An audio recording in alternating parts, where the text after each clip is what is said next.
अगर ये transistor short होगा तभी एमीटर उसका बीप साउंड देगा। तो पहले हम इसको भी चेक करेंगे।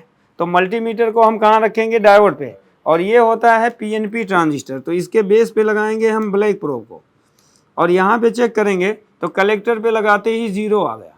इसका मतलब ये ट्रांजिस्टर का बेस कलेक्टर जुड़ गया, और ये ट्रांजिस्टर का कलेक्टर क्या होता है? ग्राउंड होता है। अगर हम इस मॉसफेट के सोर्स से चेक करेंगे तो ये ग्राउंड बीप साउंड देता है, लेकिन इसका कलेक्टर बीप साउंड नहीं देगा क्योंकि इस पर इनपुट वोल्टेज दिया जाता है, तभी ये ड्राइवर सेक्शन स्विच करता है।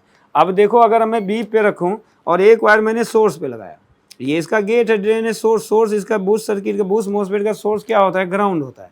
तो अगर इसको चेक करेंगे तो ये बीप साउंड दे रहा है, ये बीप साउंड नहीं देगा क्योंकि ये पॉजिटिव से जुड़ा होता है। समझ में आ रहा है ना? तो इसका मतलब ये ट्रांजिस्टर जब शॉर्ट होगा तभी इसका एमीटर बीप साउंड देगा।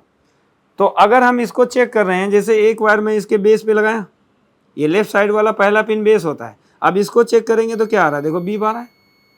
तो इसका मतलब ये ट्रांजिस्टर बेस कलेक्टर जुड़ा है। अब एमीटर को भी चेक कर लेते हैं, तो देखो एमीटर भी जुड़ा हुआ है। इसका मतलब ये ट्रांजिस्टर तीनों पिनें आपस में शॉर्ट हो गई। अब कलेक्टर इसका ग्राउंड है तो एमीटर को भी ग्राउंड करेगा। अब इसका एमीटर किससे जुड़ा होता है? इस ट्रांजिस्टर के एमीटर से जुड़ा होता है। तो इसका मतलब क्या है कि इसका भी एमीटर ग्राउंड करेगा, लेकिन इस ट्रांजिस्टर का बेस भी ग्राउंड है।